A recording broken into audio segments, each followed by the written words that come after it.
Hookup on KFOR.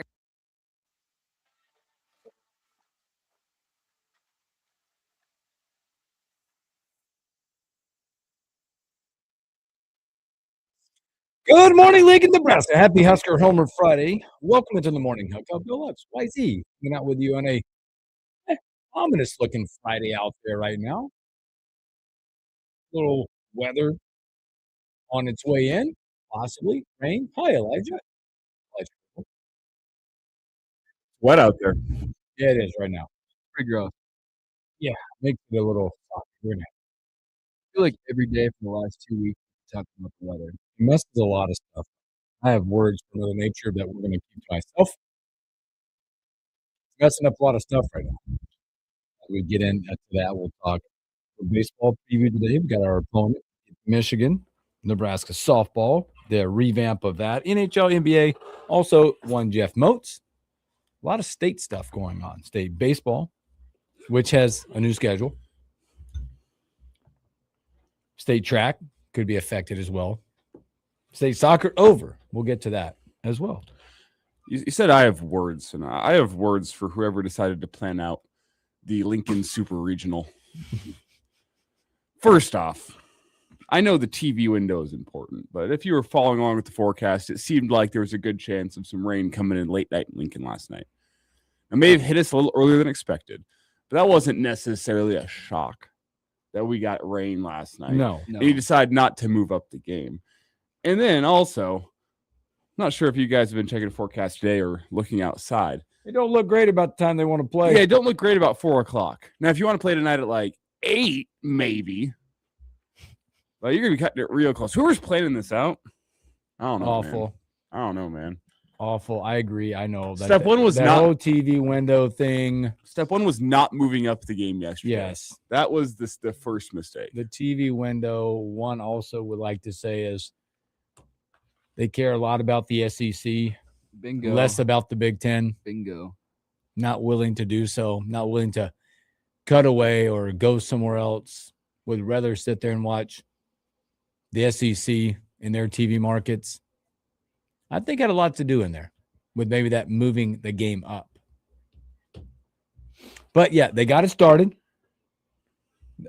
My question of this whole thing is, man, what a scene it was when it got started. Jordy Ball comes out, 2 strikeouts, the first 3 outs, first inning. She gets on, boom, boom, whatever. Rain comes. From the team perspective, the long delay, the mojo, the moxie was on in the crowd with a night game. I think both teams will have to figure out how to do that if they get a chance to go at 4 o'clock today to get that feeling back. Now, if it does start at 4 o'clock, it's a light day type game. How do you get that back? How do you restart yourself from that energy perspective? Now, the crowd will be the crowd. It'll still be there. It'll be ready to go. But as the team, as your pitchers, to get that energy back is going to be a challenge, I think, at 4 o'clock today for both these teams.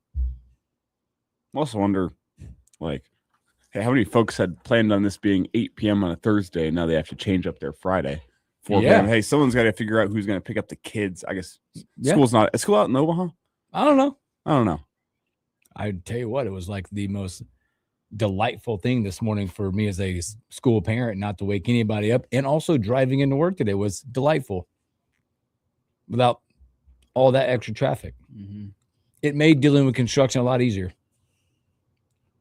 But you're right, it's all of those, how they're going to figure out how to get to the game. If it's a 4 o'clock start, what's your day look like? Maybe you were hopeful enough that you got a chance to maybe have a little early exit from work on a Friday with the weekend coming up, maybe. But a very unique situation last night as the rain did come in, the tarps went out. They kind of gave you a 10-10. Here we go. We're going to go at 10, a little after 10. Dance party breaks out on both sides of the field. Energy got back rolling, then go back down into it. That'll be the question for me. I think Nebraska will have an advantage based on the fact that you do have the home crowd. that'll be as jacked up. Hope they can bring it. And again, you also don't need to probably bring it or figure out a way to bring it in a super regional. It just feels like that Mother Nature kind of put a lid on it just a little bit going forward. Because they're 4 o'clock today, 4 o'clock Saturday, if necessary Sunday now. It's interesting. So what are the odds this turns into a doubleheader Saturday? I don't think they'll do it. The doubleheader thing is, super regional. Will they? I don't think they will.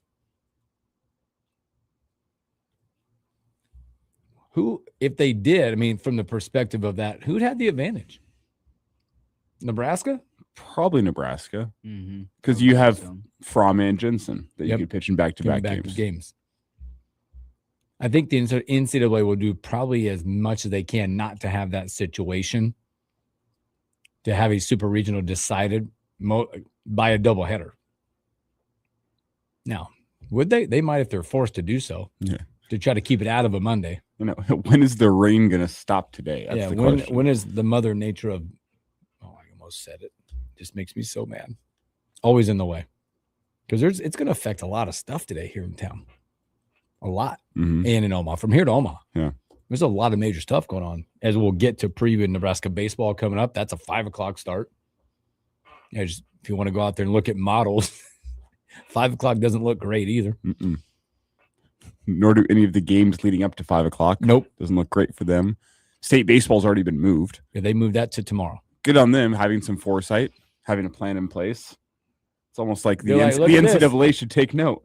Huh. They're like, look at this. Look, it looks like it's going to rain all day while we want to play. Maybe we shouldn't play that day. Yeah, has anybody looked outside today? Novel idea. Thank you, NSAA. Like, has anybody looked outside? Yuck. It turns out not baseball weather, not softball weather. Who would have thought? The NSAA. They knew. The least likely organization to figure that out earlier. Wow. Well, the thing is, I think this just underscores the NCAA. Like, you had to look at them and go, man, what are we doing here? It's not there. I would like to know the behind the scenes of that, all that. Even last night, what the talk was about, because you saw, if you're still watching and stay tuned, Dannon was down there. There was officials down there. What was going through their minds? And at one point, when they went off the air, you had no clue when they were playing. There was no plan. I looked at it this morning. I'm like, oh, that's what they're doing. They left. I mean, fans left not knowing. Yeah. Teams left not knowing. Maybe they do. But the fans you got in your car last night going, what are you doing? I don't know. Depends on when the game is. And they say 4 o'clock. How do I feel about 4 o'clock? Nope. Let's look. I'm not Let's sure do if our you guys best. have checked Let's the do our forecast. best. Is that rain on the Yeah. roof right now? Oh wow. I was wondering, I was like, what is going on in the hallway right now? Nope, that is rain coming down outside. You guys need to get out here for severe weather coverage more. I think it's fun in here. I mean, it does. Here you go. I'll get looking at this radar, the best analysis I got. It does look like about 3:45. It's moved out. Maybe a little after, like right at 4. That is not what I'm seeing. What are you looking at? I'm a different app. I am seeing that the chances of rain are supposed to drop slightly in like to 1-2 o'clock range, and it's supposed to pick back up 3, 4, 5, 6, and then potentially dry by like 7. Is this where the Lincoln Dome comes into place? Well, It's the Lincoln Bowl. the Lincoln Bowl. Sorry. Come on. Omaha has the dome. Dome. Lincoln's got the bowl. My goodness. I don't know. Is this going to mess up my 140 tea time with my kid? I think so. You might be getting a rain check. 140? No. Come on. I'm playing today with them. Well, that's all. That's it for the summer. There's no more opportunities. Nope. Oh, it's like the perfect window today, too. That is. Oh, thank goodness. My computer's finally updated. I can hop in the I was stream. For wondering those that where have been you- waiting, my computer it was giving me some issues, Oh, so Mother we Nature's- reset it. My goodness. Okay, I see. It should be pretty light in the afternoon. Yeah, I think. Oh, yeah. We'll have to compare apps. I don't know. We'll see. If there's lightning, obviously you can't play. But if there's rain, yeah, come on. That was the issue last night. Well, there's also late in the evening once the 10 o'clock window rolled around. There's no more lightning coming through. Uh-oh. Headset's off. Little break in the action there. Well, but again, we'll try to get back at it 4 o'clock today. A restart of that. Trying to find that energy, that momentum to get yourself back because, man, it was juiced up last night there. There was a lot going on. It was super juiced up. They were ready to go. And we shall see. 4 o'clock today. Do they put us back on the network? ESPN2, you'll be back there. 6 hours, 43 minutes away. Nebraska, Oklahoma State. They'll resume play with a runner on first, one out. Get your bets in right now. Does first pitch actually occur? 4:38. Because I only said because I don't think they better get on the field quite yet. There'll be probably a warm-up underneath wherever they're at inside and get a chance to get outside for a few minutes and then get going. I'm going to say 4:38. Are we going exact time? I just do it. May as well. Write it down, Hooksy. 4:38 for Hooksy. 4:27. Should I write down Saturday? I will go 5. Ooh. 6. Let's go 6. 6 on the dot. 6 p.m. start. Okay. It'll be interesting. So there you go. Softball.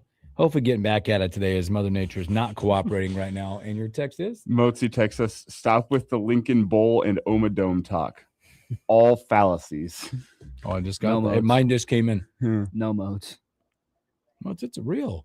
Oh, I don't get a text from modes? I don't know.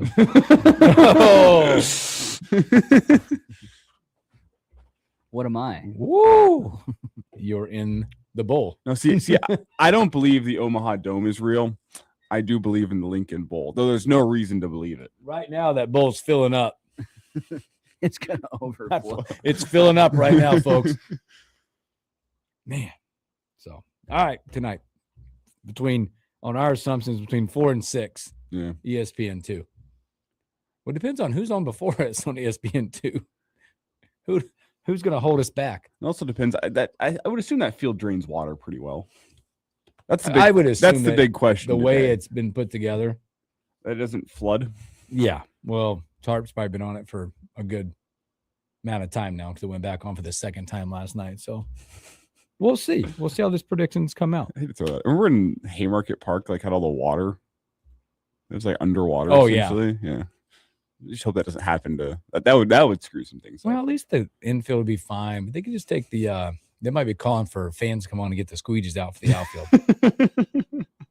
Once you get there, come in early, get a squeegee. Are you a season ticket holder that couldn't get in? Grab your squeegee. Here's your opportunity to get in and actually see the game. You missed out. We got squeegees for you. This is how you pay us back. It'll be a hot dog and a pop. And you can stand on the outfield fence.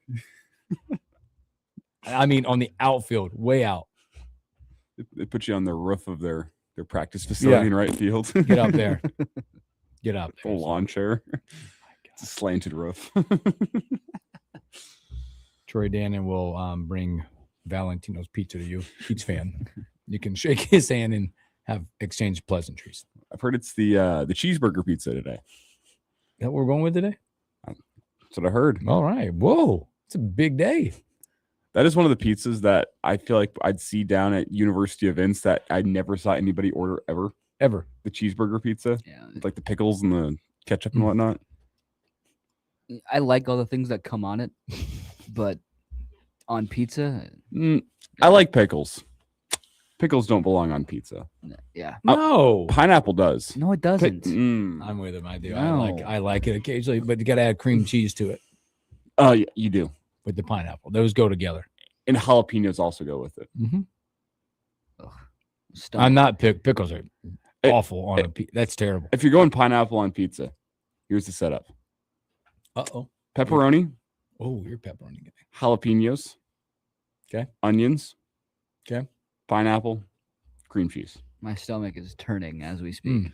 That's the setup right I'd be a there. traditional like Hawaiian pizza guy, I don't. The Canadian bacon sucks. but I also Can we would all tell you- admit I also Canadian bacon? No, it's on the it pizza, lags it's good. so What is- far behind American bacon. What is, Oh, I agree, but what on the is pizza Canadian bacon? combination. What's so different? ham. It's just like super thin sliced. Yeah, there ham. you go. That pineapple. But I will tell you this: I think the elite of the elite is like a spicy pepperoni pizza with the dollops of Cream cheese. cream cheese. Yeah. Hmm.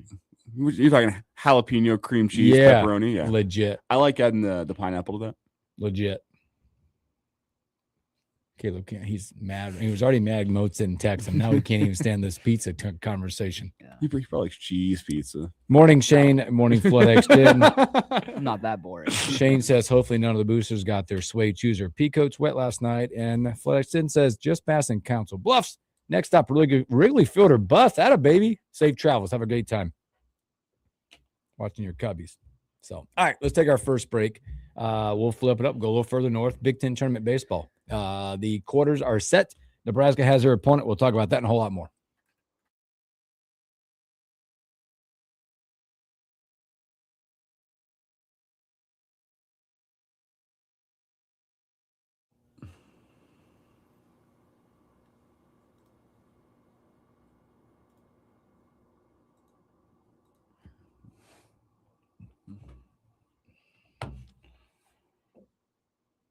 Yikes.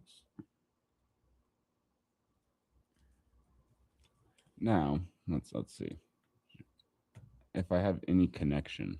I'll give the streamers a little look at the Doppler radar here. Are you gonna bust it out? Yeah.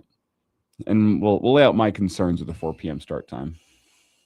Live severe weather forecast from Elijah Herbal. If nothing's my computer's being. I'm gonna flip to a hotspot. See, it's even messing with Mother Nature in here. Text I mean, coming in. I think the Wi-Fi in this room just always kind of sucks.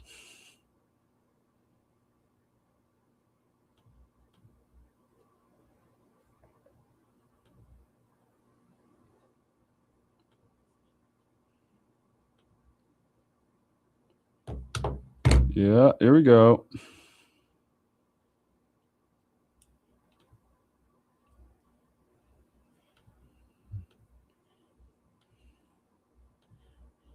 All right, so if you look here, my concern Here we go. it's not the stuff that's near Lincoln. Can you see my mouse? Yeah. It's here, this stuff here in northern Kansas.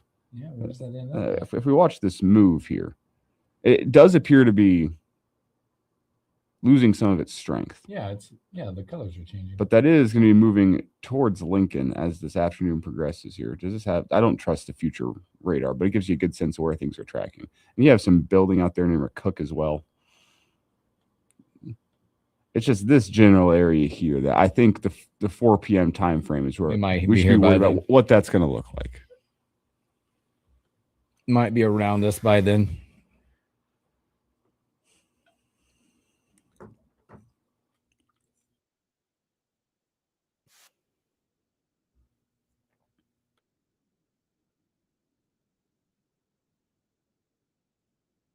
Let's get that off.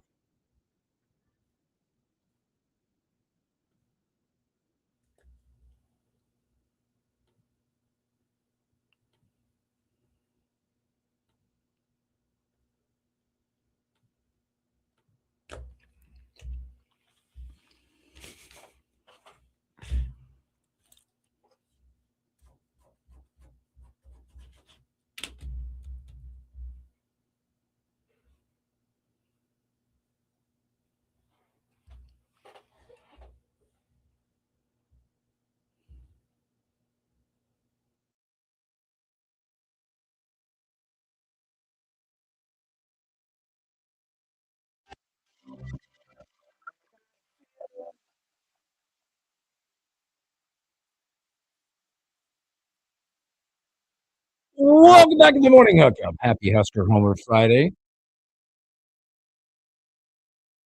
You got to join us on the stream. You get a chance.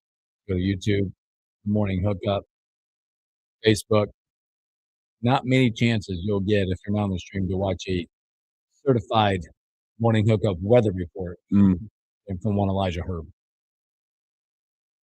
I'm not a meteorologist. I just pretend to be on the radio. Yeah, Jack of all trades. I know. I mean, he does the weather. He does sports. He's going to be IT when Henry T. Buchanan comes in.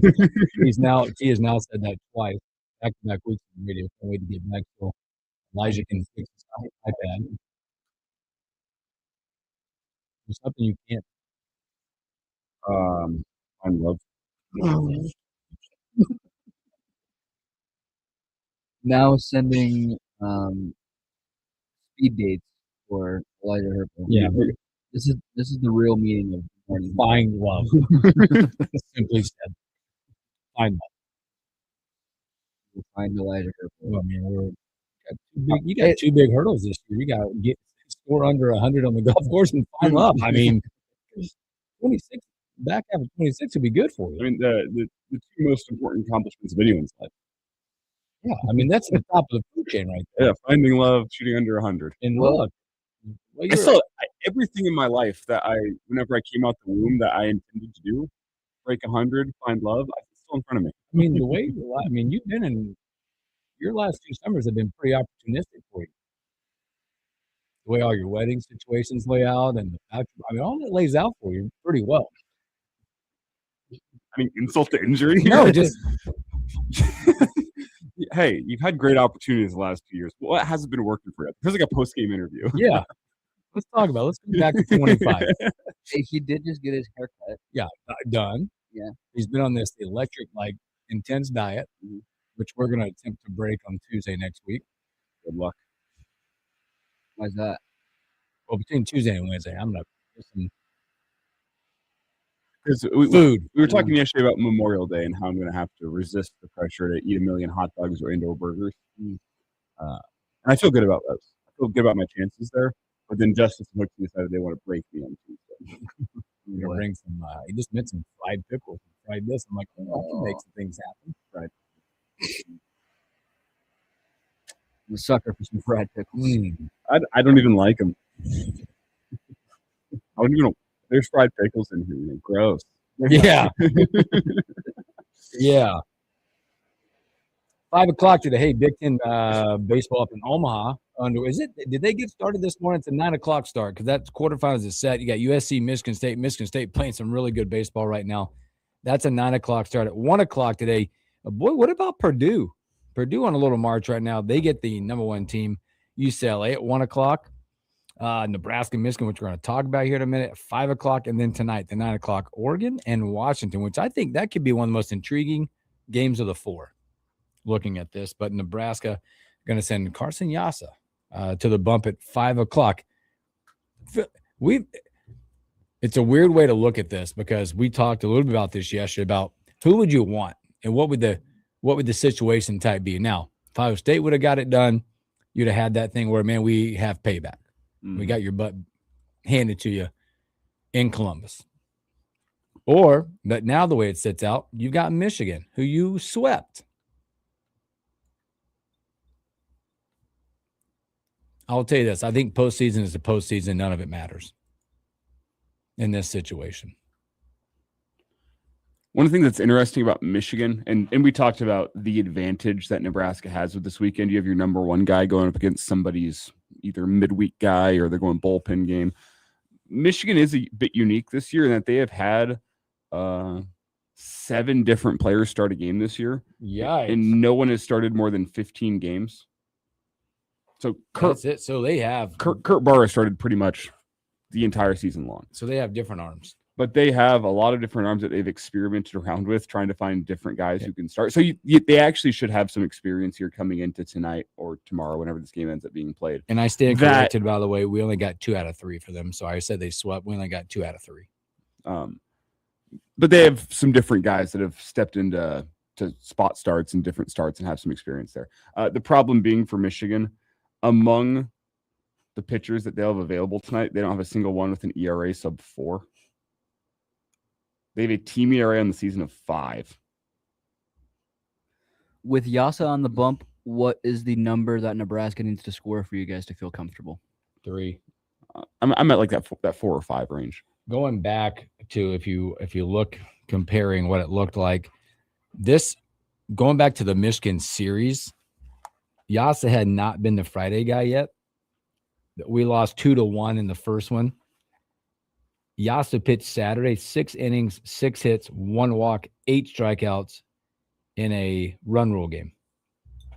10-0 was the last time Yasa when he pitched against Michigan. So a little different type thing. We lost 2-1. Horn was on the Friday guy. Mm. I'm looking here. Michigan only has 1 player on their entire pitching staff with an ERA sub 3.8. 1, so they'd like to give it up a little bit. Yeah, and I was incorrect on my stat. There is 9 different players from Michigan that have started a game this year. I missed a couple down further below that have done some spot starts, but 9 different players have started a game, but only 1 player on their entire team, that is Tate Corey. He's got a 3.06 ERA across 17 innings pitched this year. And have they announced? I'm looking to see if there's anywhere that we could see where they've announced and what their situation looks like over the past few nights. As I've watched them, but not played too much attention. I really felt like this maybe was Ohio State kind of come rolling this. But again, they got stopped last night. What does their situation look like on the bump? We probably should guess the starting time of this game too, shouldn't we? This one I might put down for Saturday. Really? Because you're going to have 2 games before that would have priority over you. I don't think USC and Michigan State will be finishing up anytime soon. Then you got to get to UCLA Purdue. You might be seeing some morning baseball tomorrow. Because game 1 between the winner of USC Michigan State and UCLA Purdue was scheduled for tomorrow at 2. So you could open up some things to have some morning games tomorrow. I would be surprised to see 4 baseball games get played in Omaha today. Did you see if they got started up there? This was supposed to be. I will check. I know it is still dry in Omaha currently, but they got the band of weather coming. That's not where we got. They did get started as 2-0 USC going to the top half of the second. Okay. So they're on their way. They got started up there. But it looks like the weather is roughly. Yeah. Can you put the Doppler back up for us and get through the Omaha 5 o'clock situation? I think the weather is roughly 15 minutes away from hitting the check up there. So. Oh, right now. Yeah, they're about to get popped. Yay for all of us. But again, it looks like they got started. This weather is wreaking havoc with a lot of the tournaments right now. I think the Big East had some struggles day 1. They didn't get a game played out, I think, on game 1 as they're starting to get through it. Now I think the ACC is looking like they might have some weather pulling through there. What's frustrating is this is like the exact kind of rain that we've been needing around here. Not severe, a little bit of thunder, but just nice, solid, consistent rain. That's it. Water the garden, water the lawn. Obviously, for the folks around the city that have actual fields, water the fields as well. We've needed this. Why yards, is this coming today? Yeah, yards are loving what's happening right now. Oh, yeah. Mother Nature does it again. My lawn's looking nice and green. Mother Nature. So my jalapeno plant's growing. It's on the march. It's looking good. Nice. The giant Marconi peppers. We'll see. You can put some homemade jalapenos on your homemade pineapple pizza. I have been thinking maybe I need to start making pizza. Man, you get them the ideas. I know. I've been thinking about that. I've been looking. I'm trying to find like a reasonably priced pizza steel because some of them are just wild. My oven goes up to 525, which is like a little cold for the pizza side of things. Honestly, I'm surprised you don't have like a brick oven or something. I am still on a radio salary here. What he's saying is he's surprised you haven't bought bricks to build an oven. Have you guys seen like the little mini pizza ovens that like they use the propane for? We have one of those. I've seen people do steaks in those. I have what? Mm-hmm. I have not even attempted that. It looks incredible. Like 'cause that's how they do it at what's the one famous New York steakhouse? Ruth's Chris. No. What's the- Nobu?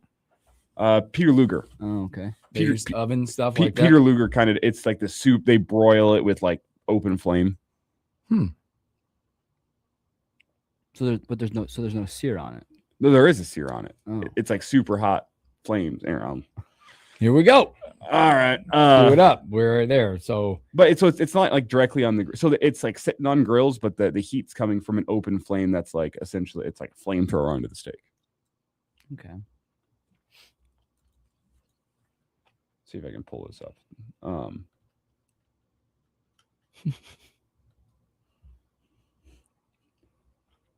see, Mother Nature has taken a lot away from us today. A lot, not just games. Results to talk about, momentums to talk about. Mm-hmm. We're sitting here now on a show just trying to figure out if and when we have turned into weather people and Steak. There's more. We'll have some more coming up. If they do push this back to Saturday, It's a disaster. this might be a stretch. Do they don't push back Yasa at all, do they? No, because it's an interesting timing because you'll be monitoring weather. What about an hour before our start time? And you'll have to judge on when you need to get Yasa going. What's his whole routine to get going? That it doesn't ramp up too quick. So there'll have to be a lot of communication between the Big Ten and Nebraska and Michigan on how to ramp up your guy. Because the worst thing would happen is if you ramp them up and they put you in an hour delay. Because you got to get it back down, then you got to, ramp it back up. So I think that's where the communication for all this is going to happen. It's just like softball today. Well, Caleb fields a phone call here. This is what I'm talking about with how the It does look kind of good. so it's got like the open flame that goes over the top that then sears the steak. I'm down with that. So you can do it in a pizza oven. So I've been looking like I'm not gonna buy like a $500 individual pizza oven, but No. We got Dave calling in. Dave. He wants to talk about some Husker baseball. Awesome. Good morning, Dave. Hey, I just wanted to mention, I don't know if you guys have been keeping track, but all of the teams around the Midwest area that are doing good, like Kansas, Mm-hmm. Johnson County Community College is 62-3. Mm-hmm. They've got 8 kids from Nebraska. Central Missouri State University and Augustine are playing a Central Regional at CMSU, which is the third time they met in the 5 years. And this is Central Missouri's, I believe, 41st Super Regional. Wow. And if they make it to the World Series, that will be their 29th time. Wow, that's And but anyway, it's just amazing, all the good baseball around the area. So, but anyway, yeah, they never should have started that game at 8:00 last night. That was ridiculous. Central Missouri yesterday, they moved up their game to 12:00. Mm-hmm. About a half hour after the game, and it started pouring down rain. So they got it in. But anyway, I just wanted to call and say about baseball, guys. Thank you. Well, thanks, Dave. Have a great one, man. Have a great weekend. Thank you. You too. But it makes you believe it. Those like hearing that, especially the Johnson County, you're like the whole portal thing, the whole freshman getting D1 offer thing.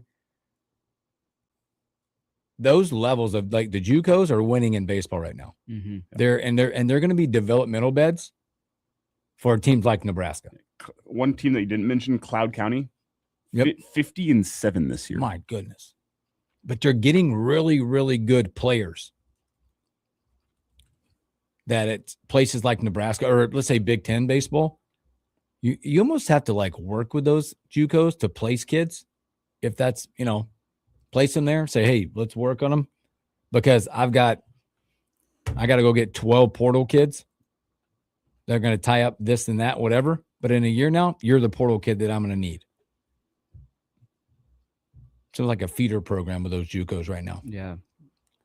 But you're getting really good baseball. Look at those records we just talked about in the area. When also whenever you get kids out of JUCO, you're getting guys Will Bolt wants guys that love the sport of baseball. If you're getting JUCO guys, trust me, I know some guys who went the JUCO route and played baseball. You are getting guys that love baseball. They are not getting food stipends. It is. If you are, you're getting enough to get off the bus and get a McDonald's. Yeah. I mean, these are guys that I've heard stories of. Hey, it's rice and beans every single day. Look, you're rice and beans, and you're driving your beater car to team workouts early in the morning. You have team meetings in the afternoon. You go into class in between. Here's your practice in the evening. 2-a-day practices. Like it is the workload of a Division I baseball program, and they're playing more games throughout a year as well. Man, they're without all and the they're not amenities. without any of the amenities. Look, they are putting you through the grind, and they are giving you minimal support. The guys that come out of JUCO baseball and succeed out of JUCO baseball love the sport of baseball. There's no other way you make it through community college baseball without it. Nope. I played a little Division III baseball, and we were in the white vans traveling to games. Yep. 3 of them. Yep. After games or before games, you got your little. Coach was out there with an envelope of here's your $10. Here's your $10, and you're saving that, by the way. Those white vans have a broken seatbelt in the third Yep, row. guaranteed. You're saving your money. Yeah. Right. You're like, all right, what can I get today? But I hit the extra value meal, get the $2. Back then, it was like the $2 cheeseburger. I'll take 2 of them, $4. I got $6 left. Accumulate that stuff. That's gonna help you buy breakfast next week. Yep. Yep. The hot tubs looked a lot like the movie Major League when there's got the fish. Right. We were doing our own field maintenance, doing all that. But you're right. They grow to love the sport. If you're doing it, you're grinding out, hoping for an opportunity. Nowadays, there's way more opportunities, right? For the portal and all that. If there is any part of you that does not love baseball, you don't make it through JUCO. It's just simple as that. No. It is not for the weak. And you're JUCO enduring baseball. some of the and then the coaches that are at that level, they love it because they probably went through it. And they're grinding it out. My coach at the D3 level. I don't know. I bought it by the log, Schmitty. It wasn't as expensive as it is now, for sure. It's a classic Schmitty text. I bought it by the log. If I don't know. I have to think back. I tell you what, probably if I bought it by the log, it'd probably be the equivalent of 2 cans today, probably. $6 leftover stipend but money. These coaches, they're grinding it out too, man. Our coach, where I went, was 40 years, something like that. Like over almost 1,800 wins at that level. It's just like JUCO, Division III, sometimes in the D2. Most people don't make it out of there. You get lucky to get out. Nowadays, it's a higher chance because they're placing a lot better players there. In our conference, I can remember one coach got out. One coach that played against North Carolina Wesleyan. It was Mike Fox. Fox got over to Carolina for a good stint at that point. But a lot of those guys are. I mean, we had a pitching coach, and he became a D3 coach somewhere, and that was it. Interesting time. So, all right, you got something else? I was say I wonder, as a completely different kind of aside here. Yeah. And you saw it a little bit within the last 18 months. But I wonder when Division I football starts going back to JUCO ranks as well. Because the transfer portal has been the bright, shiny thing to go, need players, go off and go find them in the transfer portal, the rejects from other schools. It's the same story with football players. And I'm not sure. Do you guys ever watch Last Chance U? I watched every one of them. Yep. You see the story, and the football players at community colleges usually even have better amenities than the baseball players or the basketball players. But that show gives you a really good sense in the fact that if you're going down playing JUCO football, baseball, basketball, you got to love it. There is a grind that becomes, if you're going to be good playing JUCO, there's a grind that you have to accept. And I think it can translate up to the next level. Now, are there going to be concerns with guys in JUCO? Yes. Yeah. Same as the concerns you see with the guys out of the transfer portal. Maybe slightly different concerns based on the situation, but I wonder, I know there was Andy Berberia from Iowa Western that Nebraska thought they had in the boat this past cycle as a defensive tackle, ends up going to Clemson. But I wonder if that's a trend that's going to start coming back to football, because Bo Pelini did a great job recruiting getting into those the ranks. JUCOs around here. Think about how many players he brought in that were JUCO pieces that turned into important contributors for Nebraska. I mean, the most notable being Levante David. We had Yoshi Hardrick. Well, that and the relationships that you build with those JUCOs. Not saying it happens, but I'm sure it happens at this point. There's relationships built, and there's kids getting placed for a year or two. I mean, with Matt Rule, is Deshaun Singleton? It's Deshaun Singleton and James Williams are the two like contributors that I come out of JUCO. We've had a good hit rate with the guys that you've brought from JUCO level. Then there was a D3 guy, Bly Hill. He's kind of had some injury issues since he's been here, he's contributed. He stepped in and impressed and has contributed. So it's interesting. So, all right, let's take our final break of this hour and come back. We're going to talk football. The man has done it again. His second commit in as many days. It's another big one, too. Let's talk about that and a whole lot more when we return.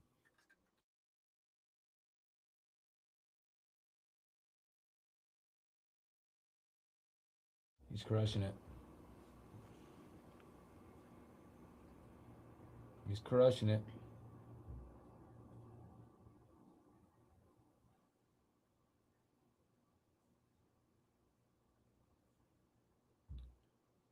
What are you fellas doing for Memorial Day? We are going to be on the water somewhere. Whole fam, we're taking it up. We're going to go and hang out. Be in Kansas City for a tournament. I feel the ones that are playing baseball, I feel bad for. Why do you say that? I don't know. It's just your weekend. Yeah. It's a holiday weekend, which you can make the best of, especially if you're here's the ones that I feel bad for. Locally, I was talking to somebody yesterday. They said, we're playing baseball, but we're in Omaha. Kansas City, it feels different on a select baseball world or any baseball, whatever sport world. If you're like, I'm going to be in Kansas City for Memorial Day, perfect. That's fine. But I'm going to Omaha to play baseball for the weekend.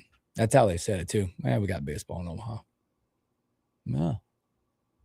I don't know. We started about 3 years ago taking Memorial Day. Like we treated it like we called it was on our schedule. We call it the All-Star break because you break and then you look at the schedule from the back half of May through July. Oh, it's a grind. Yep. Can I ask you guys? You guys probably know better than me. I've always wondered, and maybe it comes down to what fields are available, but it feels like youth teams have this weird. They feel like they need to play in a tournament every single weekend.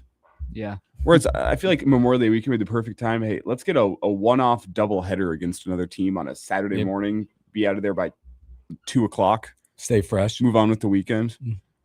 Yeah, you get a couple games. Does it come down to like field reservations, or why is there just such? It feels like every youth team wants to play in a tournament every weekend. There's really now. We were components of all tournaments. No, hardly any midweek stuff. We wanted to practice midweek and then play on the weekends tournaments. But Memorial Day weekend presents some really cool tournaments. Okay. In Kansas City, Des Moines, or maybe you're traveling to Colorado. They make it. They're just different fun tournaments. There's some national teams. Yes. In this one, it'll be and like those teams, they'll travel into Kansas City this weekend for Memorial Day weekend. We got Arkansas team, Oklahoma team. Yeah. Where next weekend you wouldn't have that. So there's a draw. So it's not traveling 2 hours up the road to play a team that's also from Lincoln. No. I tell you what, which we had last year. When we were in Kansas City. Listen, I was so mad. We played a team from Ralston. Oh, I was like, are you kidding? 2 or 3 years ago, we went to Steamboat, Colorado. A Omaha team in Colorado.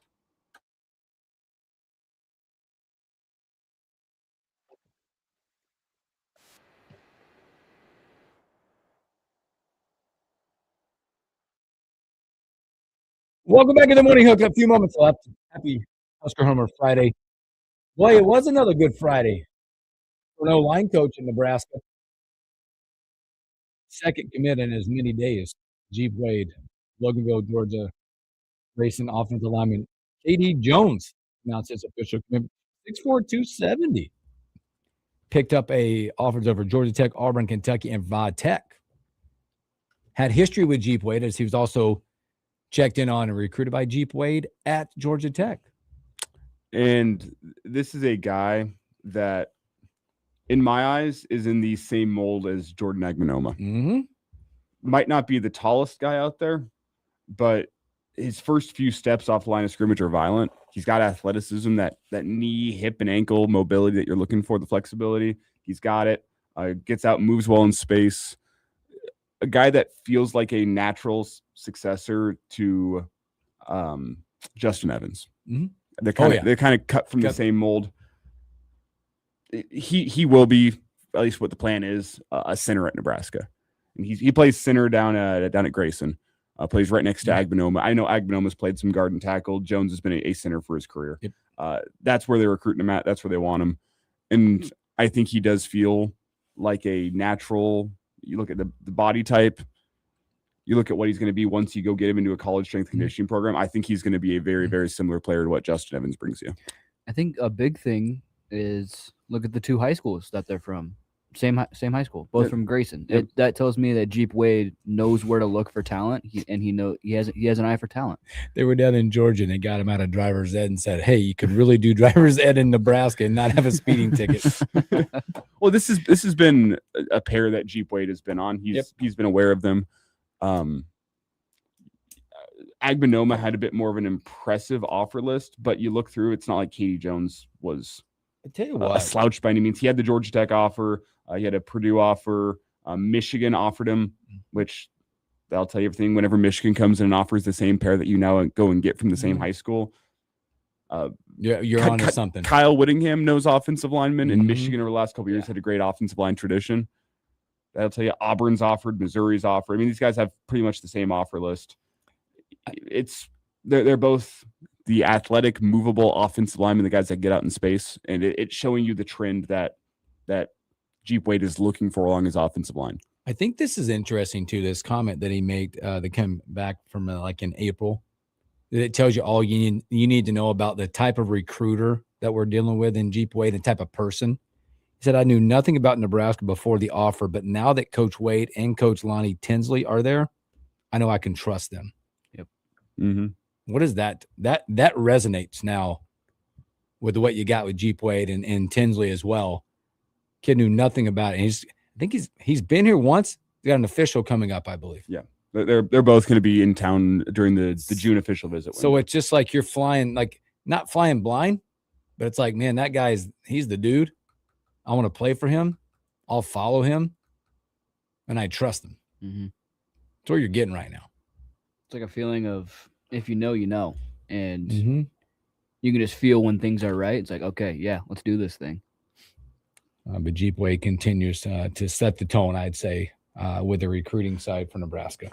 So look here, Jones actually does have some experience at the left tackle spot, though, through the recruiting process, going off to camps and whatnot. He's always kind of worked the center spot.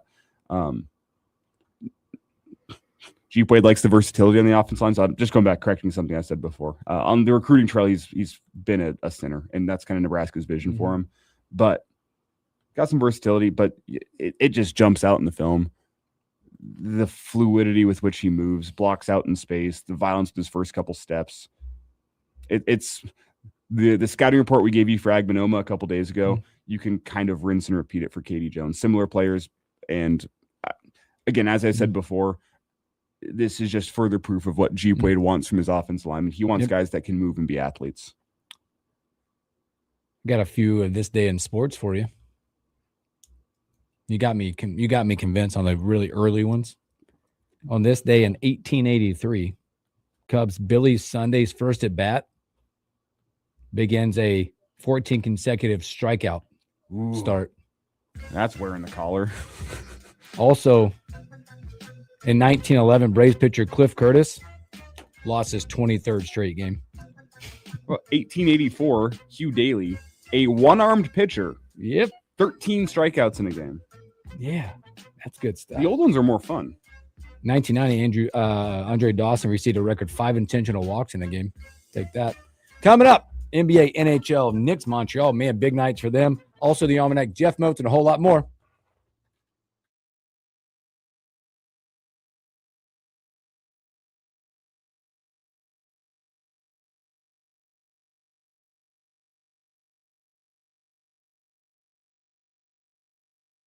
Football season, we're shifting our schedule. Nebraska Outdoors will be moving from Thursday evenings to Saturday mornings beginning May 23rd. Start your weekend right with the same great stories, tips, and outdoor adventures, now airing bright and early Saturdays at 6 during the Salt Dogs season. Don't miss Nebraska Outdoors, Saturday morning at 6 a.m. on KFOR. Finding great candidates to hire can be like, well, trying to find a needle in a haystack. Sure, you can post your job to some job board, but then all you can do is hope the right person comes along, which is why you should try ZipRecruiter for free at ZipRecruiter.com/radio. ZipRecruiter doesn't depend on candidates finding you. It finds them for you. Its powerful technology identifies people with the right experience and actively invites them to apply to your job. You get qualified candidates fast. So while other companies might deliver a lot of hay, ZipRecruiter finds you what you're looking for. The needle in the haystack. See why 4 out of 5 employers who post a job in ZipRecruiter get a quality candidate within the first day. ZipRecruiter, the smartest way to hire. And right now, you can try ZipRecruiter for free. That's right, free at ZipRecruiter.com/radio. That's ZipRecruiter.com/radio. ZipRecruiter.com/radio. ZipRecruiter. Get ready to ride, Lincoln. Trail Trek, Lincoln's premier family-friendly cycling event, has routes for every rider, from casual cruisers to hardcore cyclists. Sign up now and you could win one of 3 bikes. Plus, every registration includes a free lunch and tasty on-trail snacks to keep you fueled up and moving. Best of all, every pedal stroke helps build more trails right here in Lincoln. Don't wait. Registration rates go up June 7th. Grab your helmet, gather your crew, and register for Trail Trek today by visiting gptn.org. Go Hog Wild Pit Barbecue. The best barbecue deal in town is at Hog Wild. We're serving up a $5.99 meal deal that includes a 1-meat sandwich, your favorite classic side, and a drink, all for just $5.99. Craving brisket? Upgrade to our tender, slow-smoked beef brisket for only $1.50 more. Join us for lunch or dinner, or order online at GoHogWild.com. Hog Wild Pit Barbecue, 3210 Cornhusker Highway, Lincoln. But don't be late, we close at 8. Shopping for new flooring is different today. Getting your questions answered, making the right selection, getting the best value, and installed quickly and professionally. Visit OakStreetCarpet.com or shop our store. We'll answer all your questions and help you make the right choice. You'll be enjoying your new floor in just days for less than you'd pay elsewhere. Carpet, vinyl, wood, laminate, tile, and area rugs. We've got it all. Oak Street Carpet. 1732 Oak Street. Family owned and operated. Always the best value. Hi, this is Jason Ball, President and CEO of the Lincoln Chamber of Commerce. With summer approaching, the Lincoln Partnership for Economic Development is excited to kick off Campus LNK, a program designed to connect Lincoln interns to the community, offering them a stronger sense of what it's like to live and work in Lincoln. Campus LNK connects Lincoln's interns from diverse industries, backgrounds, and hometowns with engaging events and networking opportunities. The goal is to make their out-of-office experience just as enriching as their work experience. This year's events begin on May 29th at Sun Valley Lanes, continue with a 3-part Coffee and Connection series, and will conclude with an end-of-summer social. The program engaged over 300 interns last year. It is open to interns across all industries, and there is still time for the Lincoln business community to get summer interns registered. For more information, visit the Campus LNK page on selectlincoln.org under the Connect with Talent tab. Lincoln's local news, talk, sports, and weather station. FM 101.5, 1240 AM, KFOR, and KFRX HD3, Lincoln. From ABC News, I'm Sherry Preston. Some NATO allies and defense officials are questioning President Trump's decision to send 5,000 American troops to Poland just weeks after he ordered 5,000 troops to be pulled out of Europe. Sweden's foreign minister calling the move confusing and not easy to navigate. Response from Secretary of State Marco Rubio attending a meeting of NATO leaders in Sweden. We have obligations in the Indo-Pacific. We have obligations in the Middle East. We have obligations in the Western Hemisphere. So this has been an ongoing process. Shouldn't be a surprise to anybody. Earlier today, Rubio said the president has been disappointed in the response by some NATO allies to operations in the Middle East. Those operations leading to a spike in gas prices nationwide this Memorial Day weekend. weekend. Gas costing more than $1.30 a gallon this time than it did last year. Other things also costing more, says ABC's Morgan Norwood. Your Memorial Day burgers may come with a side of sticker shock. The price for items like meat, fruit, and veggies are on the rise, but one grocery chain is promising to start cutting prices. Listen up, Kroger says it's trying to win back customers from Walmart and Costco, and it says costs will be trimmed to help reduce prices. The head of the World Health Organization says the risk of Ebola spreading in the Congo is high, but the risk is low globally. Meantime, the International Rescue Committee says the Trump administration's severe budget cuts have weakened the response. The organization says the cuts also hurt the capacity to respond to contain the outbreak. Now, the U.S. funding had included things like waste management areas, triage zones, hand washing stations. It says that many facilities are operating without basic protective supplies. ABC's Patrick Reevell. Police in Britain renewing calls for more witnesses as they broaden their investigation into Prince Andrew over his association with Jeffrey Epstein. Still no cause of death listed except severe illness in the passing of NASCAR driver Kyle Busch, who was only 41 when he died this week. You're listening to ABC News. Warmer weather is finally here, and that means cookouts, ball games, and maybe enjoying some time on the water. But it also means lots of heavy foods, sweets, and maybe an extra adult beverage or two. Thank goodness we both take Active Liver from New Nordic. Did you know your liver works around the clock processing food, sugar, alcohol, and everyday toxins? All the things that can really impact your health. That's why daily support matters. Active Liver is designed to protect normal liver function and support your body's natural detox process. With trusted natural ingredients like milk thistle, turmeric, and artichoke extract, it's gentle enough to take all year long. No harsh cleanses, no extreme detoxes, just simple daily liver support. We really feel the difference. Active Liver helps us enjoy the good things in life with peace of mind that our liver isn't working overtime. Active Liver is available online at Amazon or NewNordicUSA.com, and you can find it in stores at CVS, Meijer Grocery, Wegmans, and now Active Liver is available at your local GNC. A crash this morning has turned deadly. Good morning, I'm Jeff Moat. Still some rain in the area, a few rumbles of thunder. We're at 60 degrees at KFOR. Lincoln police say a 56-year-old Lincoln man died at the scene of a crash shortly after 7 o'clock this morning in the area of Park Boulevard and Speedway Circle in southwest Lincoln. The vehicle hit a cement barrier and flipped. No other details were made available. Extra Lincoln police officers will be out tonight, tomorrow night, and Sunday night. They'll be patrolling O Street between 17th and 84th Streets, cracking down on dangerous driving behavior, among other things. Trespassing on private property and close business lots, littering, excessive noise, and alcohol-related offenses. LPD Public Information Manager Erica Thomas says Memorial Day weekend has traditionally attracted large gatherings on O Street, in particular between 44th and 52nd Streets, to watch customized specialty vehicles. The enforcement project has been funded through a grant from the Nebraska Department of Transportation's Highway Safety Office. Fuel prices may not Memorial Day weekend, but the amount may be smaller this year compared to recent years. Still, either way, it's going to be a busy travel season, according to AAA's Nick Jarmus. Even when prices are at their highest, when they were at their highest in 2022, we still saw a lot of people getting out and traveling more than the previous year. Now, granted, that was coming out of the pandemic.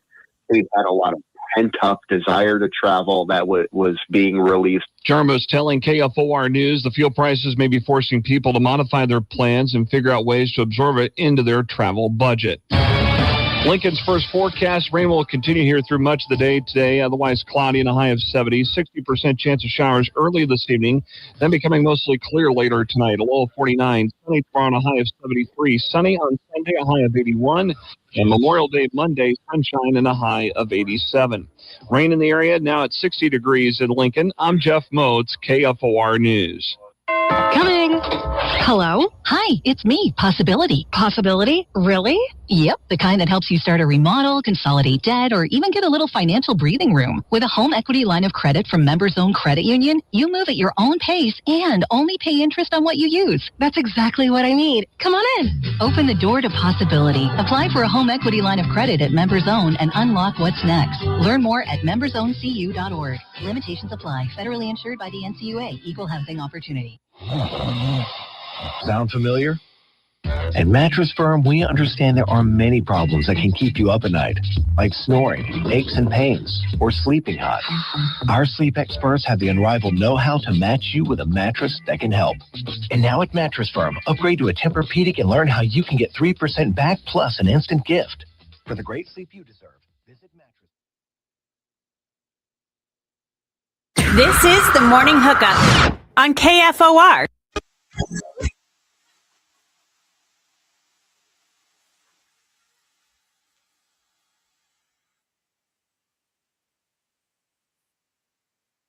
Welcome back to the Morning Hookup. Happy Husker Friday, Homer Friday, hour number 2. That one caught me off guard. That song. It's why we're not stars. Because video killed us. Simple as that. Speaking of video, though, we're trying to get into it. Check us out, the Morning Hookup YouTube channel, our Facebook, and Twitter. Boom. Y'all are ugly faces. Who are you talking about? Elijah, you're looking for love. Yeah. We'll see in about all that. the wrong places.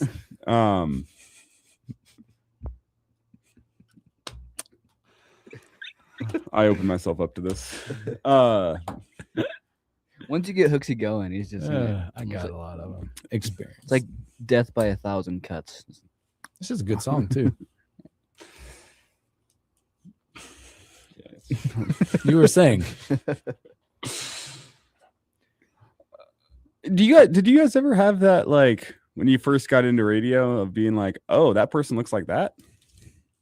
I feel like it's less common now with social media. When I got it, I don't know. I remember my first time seeing Scott K over the Eagle and being like, whoa.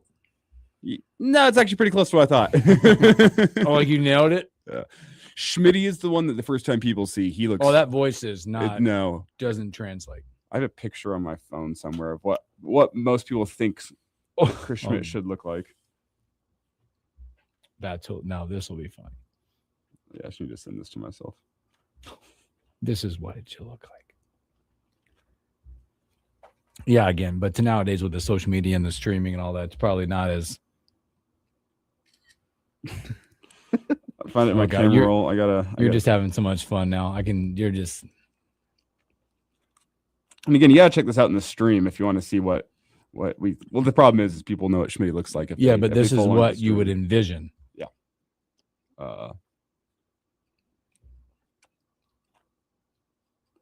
Give it a second. Coming up here in a second. It's all right. Few moments. Dead air on the radio. No, a few moments. We're going to talk state stuff, state baseball, state track, state soccer with Jeff Moats.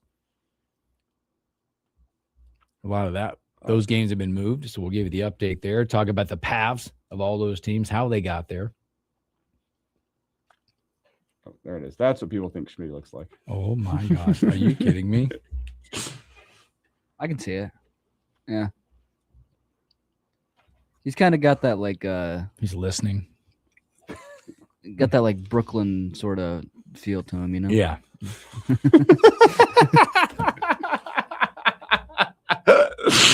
He's got that Brooklyn kind of Queens. Yeah. I don't know. Maybe you can picture the Bronx. Could you throw up a picture of the Fonz? I feel like that's what I would envision. Yeah. The Fonz. That's what I'm Hey. thinking. Picture the Fonz. That would give me the if I didn't know the great Chris Schmidt. I think this is what I would think about. It's gonna take a second. That's what I would probably go with. The Fonz. Be a good comparison. Come on now. Come on now. Come on now. Let it bang. Like a greaser from the 80s. Yeah.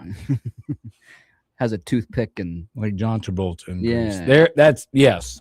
Now put the cup in the cup in the cigarette bag in his hand. That's winning. Yeah. So somewhere in between these two gentlemen. Yeah. He's a little old. That guy's a little older. No way. I mean, he's lived it. You act like yeah. No, I'm not gonna say it. I have to host a show with him this afternoon. Yeah, you have to work with him, and his voice is back, so be careful. How back is it? It's pretty good. I didn't get a chance to talk to him. It's pretty good. He had a little bounce in the step this morning when he came through. Oh yeah. think he got the steroid shot. Yeah, I was walking. He walked. He goes, "Who's winning?" I was watching golf. Who's winning? Well, Brooks was in the lead. We talked about it. He kind of sounded like a worse version of RFK for like 2 days. Yeah.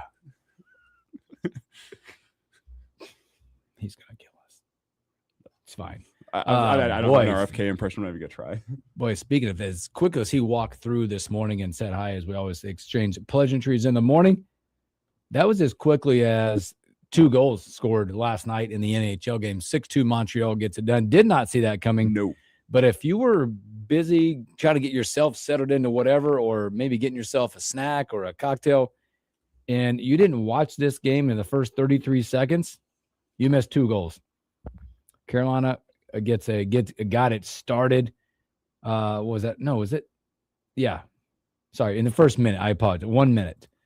Carolina got it started at the 33 seconds into it. Seth Jarvis gets a goal, and then you only had to wait 27 seconds later, and then goal from Cole Caulfield, and then off and running. They went 4 unanswered there at one point, 4-1 after 1. That's I don't want to say it's insurmountable. Those are tough to come back from. Yeah, and it's just huge. Montreal in 7-game series, we've talked about their chess matches. We'll see what kind of response Carolina has, but it's a huge statement. Plant that seed of doubt in Carolina. They have run through the postseason. They were 8-0 coming in, right? Yeah. Undefeated coming in. They have run through the postseason. Plant that seed of doubt. Give them that reason to think, oh, maybe we aren't a team that's just destined to make the Stanley Cup Finals. Not to mention Montreal has now stolen home ice. They go into Carolina and do that in game 1. You set the tone for the series. Carolina will have adjustments. They will. I would, as of now, I would bet Carolina evens that series up come tomorrow night. I believe tomorrow night, right? Nope. Yeah, tomorrow night. Because tonight. Tomorrow night. Tonight is Avs and Golden Knights. That's a big one tonight to even this one up. Vegas Avs, 8:00, ESPN. The big favorites, Colorado big favorites. The thing to be watching for is Cale Makar playing tonight. Mm-hmm. He did not play in game 1. He has been back on the ice, skating around. In the NHL, it's either an upper body injury or lower body injury. We all kind of saw what happened. He had an issue with his shoulder in was that game 5 against the Wild. Had an issue with his shoulder. To me, it looked like he may have dislocated his shoulder. Had to get it popped back in. That'll lead to a lot of swelling, a lot of discomfort. Mm-hmm. I'm not a doctor, but I know a lot of folks who have dislocated shoulders. It kind of becomes, as you return, it becomes a pain management. How much range of motion do you have? He's been back on the ice. We'll see. That kind of remains a question in terms of if Cale Makar is playing, feel great about the Avs. If Cale Makar isn't playing, it gets dicey, but the Avs need this one. They should be the hungrier team tonight. Last night in the NBA, Knicks, I'd say uncontested. This game felt uncontested after the first period, after the first quarter, 27-24. Then they win every quarter the rest of the way out, 7-11 and 1. They lose. They win this game going away last night, 109-103. Josh Hart, the story on the Knicks side, career night, 10 of 21, 5 of 11 from 3, 26, 4, and 7 for him. Bridges, 19. Brunson, 19. Towns, 18 and 13, 14 there. And then on the other side, you're going to look and go one stat and one stat only. Cleveland is not a good defensive basketball team. Well, and the Knicks are exposing a big weakness. Yes. His name is James Harden. He was minus 22 last night. When he was on the floor, the Knicks outscored the Cavs by 22 points. That was the worst for the Cavaliers. And it wasn't a bad offensive night. 18 points, 6 of 5 or 6 of 15 from the field, 3 of 7 from 3. But on the other side, it's who he's guarding and what they got. On the other side, the Knicks are hunting him on the defensive end. They found that they are getting switches on. The Cavaliers have been reluctant to give him any help on drives, on anything really. So it's just been James Harden playing isolation defense on a scorer and losing 9 times out of 10. He has been borderline unplayable to start this series, and the Cavs seem reluctant to make any sort of changes. They're already not a great defensive team, but they are getting exposed. Well, go ahead. Well, I was going to ask too, do you think that game 1 comeback kind of took the wind out of Cleveland's sails? It like kind of popped them like a balloon. Mm-hmm. It feels like they took everything from them in that. It's really hard to come back from a 20-point comeback on the road. Stole their soul. Yeah. when it's also on that side, I do agree with that. Also, with not a very good defensive team, they're a top 4 offense in the league, top 5. Haven't looked like it. 93 points, 9 of 35 from 3. That recipe doesn't work. The bad defensive team or an exposed defensive team right now, they rank 15th in the league. So they're about middle of the pack in the league in defense. They give up 115.4 a game, but they score 119, almost 120. Bad recipe when you're not shooting it well. 2-0, they get to go back to Cleveland. Or Cleveland. Minus 22 on the floor. Oof. Yeah. Well, you have to play him for his offense, but he's been borderline unplayable on the defensive end. What do you do? Well, let's go back and let's just. It does speak a little bit to how the game has changed since the Thunder have come into relevancy.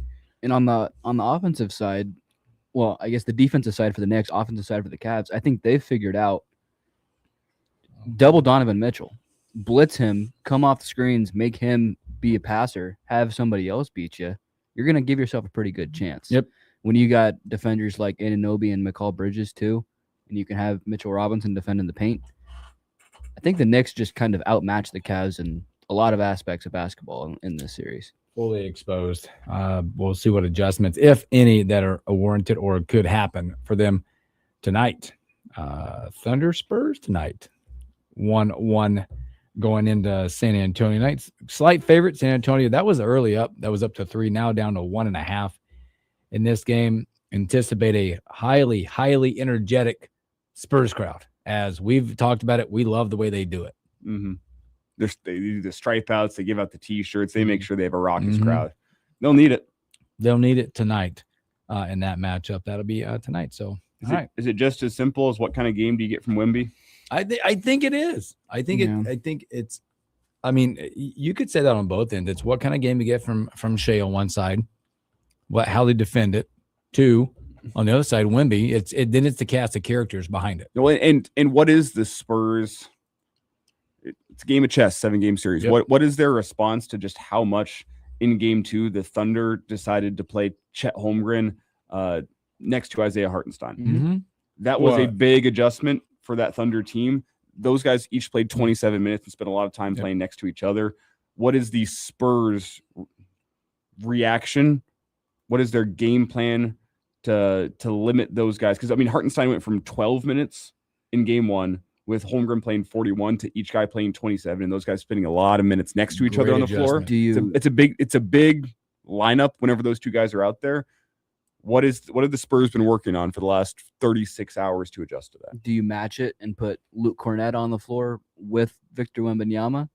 Do you go smaller and have everything more spread out? There's a lot of different ways they could go with that. On the other side of on the Spurs side is what is Dylan Harper's situation? What's his health like? Because you've lost right now. I mean, essentially you got Fox and your primary ball handlers. Castle's had 20 turnovers in the first 2 games on that side. So it'll be a lot of interesting stories tonight and see how that goes. So let's take a break. When we come back, I see that ugly hat over there. Oh, no. He's wearing it today. Cubs hat or Creighton hat? Yep. They're both ugly. Yep. Coming up, the Almanac, Jeff Moats.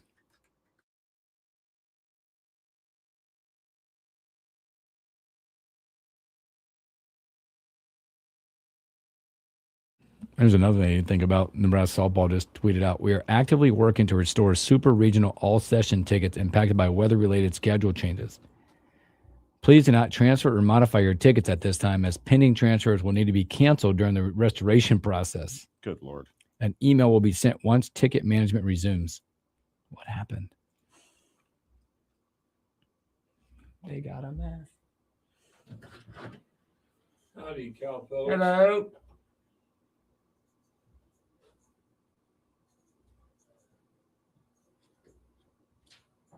Hello, Jeff Moats.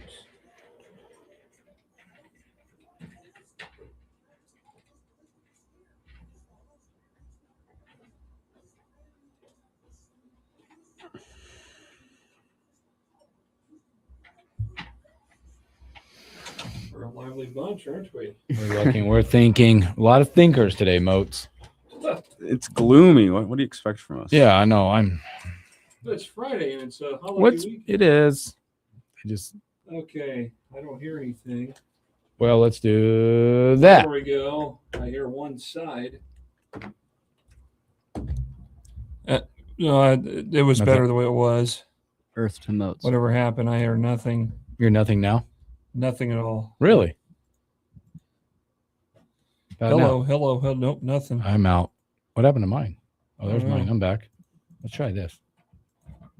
Nothing. I think it's the cord to the. What the? Well, this has been working. Nothing? no, not a thing. What the heck? No? Bueller? No. I had it before. There, right there. No, Good? nothing. Good? No. There's a short. There. Yeah. Oh, I had it. Yeah? No. Yeah? Right there. Right there. Okay, I can't move. This is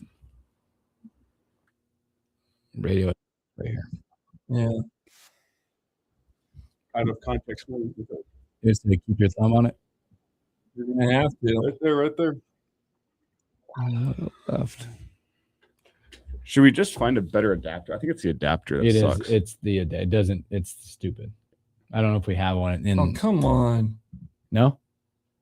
Well, yeah, you moved it. Now I'm talking about my email. I'm trying to log in to this. We're dealing with a lot of crap here. Well, but we gotta. We had a busy briefing this morning. I was gonna go. I was going to Bull Durham And- at the mound. Yeah. We're doing a lot of crap here.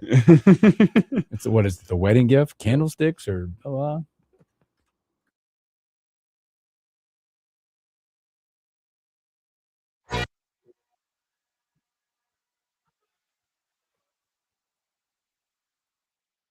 Welcome back to the Morning Hookup. Happy Husker Homer Friday. You need to send me this song. What song is this? Yeah. It's great. This is like Grease is the I word. feel like this is like a good Moats entrance song. No, it's not. Yeah, it is. Busting through the door. Bite your tongue. What is your favorite musical? My favorite musical? Yeah. I'm not a Grease guy. We got that. Wait, that's like saying, Although- by the way, you know, Justice hates the Yankees. It's about that. Everybody else loves Grease except for me. What is it about Grease? I don't know. I mean, there's some songs in there that are just too sappy for me, and I'm like, I do like how in Greece they have like it's clearly a bunch of like late 30s people trying to be high schoolers. I played a song from Greece. That's another person that Schmieder reminds me of. Yeah. Hey. well, okay. I heard you guys talking.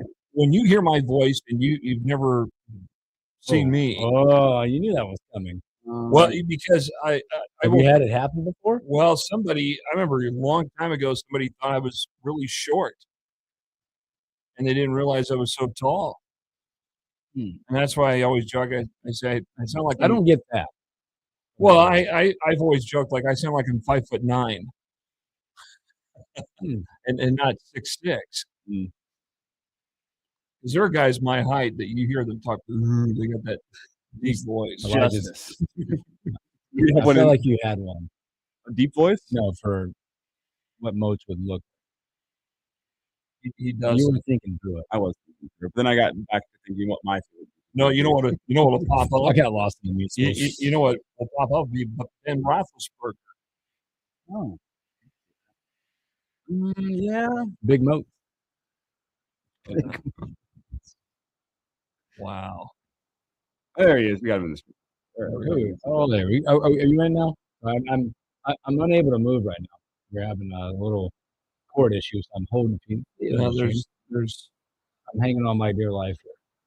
We got the Almanac Jeff Motain. I was on a Friday on the Morning Hookup. Mochi, we got state baseball championships are set. They're just not going to be played today. Yeah, Mother Nature is up. If the state tournament was a musical, what would it be?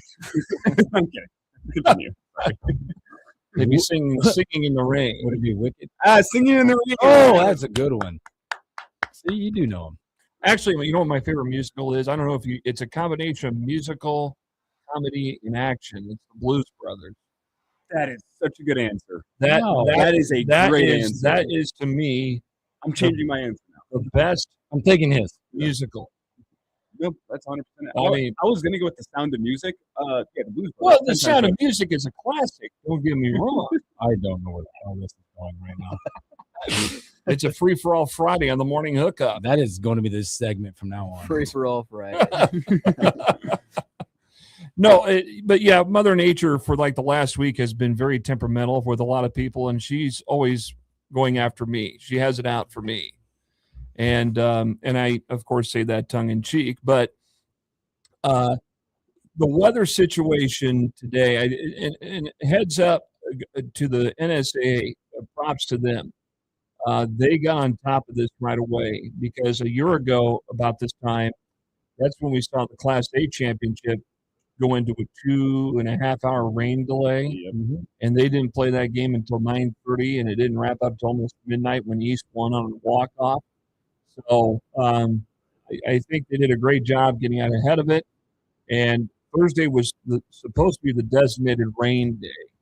But back earlier in the week, when they started Monday doing the rapid schedule, where they started at 9 in the morning, and I don't think there were any delays, per se, on Monday's schedule. I mean, they were bing, bang, boom. They may have had some brief delays with some weather, but not prolonged. And then, of course, Tuesday and Wednesday were great weather days.